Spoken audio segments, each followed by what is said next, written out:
There's only one saturated fat that I use anymore, and that's organic ghee.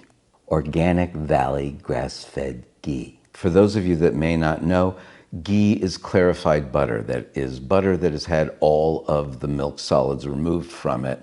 And for those of you that have never used ghee as a topping or a cooking fat, ghee is delicious. It is a high temperature cooking fat, so you can put a little bit in a pan and heat that pan up above 400 degrees before you hit the smoke point. It's great for cooking, it's great for baking, and it's great for topping on toast, which is what I am going to be using it for today. On the back of the package, it says no casein, no lactose, no salt, no GMO. Our farms never use antibiotics, pesticides, GMOs, or synthetic hormones. I guess that's all a good thing.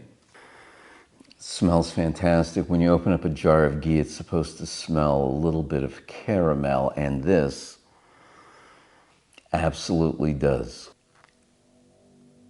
As it first melts on your tongue, it has a clean, almost heavy, oily consistency to it. But as it melts over your tongue, that's where you get the butter flavor, and it's excellent.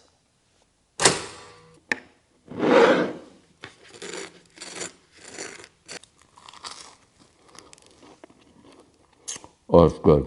For the next slice, I'm going to dust it with a little bit of ground cinnamon. See how that goes. I like cinnamon, and I like toast, but I don't really like cinnamon toast because most people put sugar on it. I don't like that. This is delicious. I think that it tastes great. I love the fact that it's organic, and I think that it's fantastic that it is a product of the USA.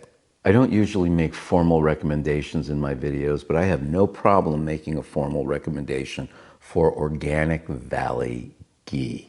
Thanks for watching. Be sure and give me a thumbs up. Subscribe. It really helps me out a lot. Leave me a comment. Let me know if you like using ghee or regular butter or what your diet is like. In the meantime, as always, I want to wish you guys a wonderful day, and I always want to wish you guys a wonderful life.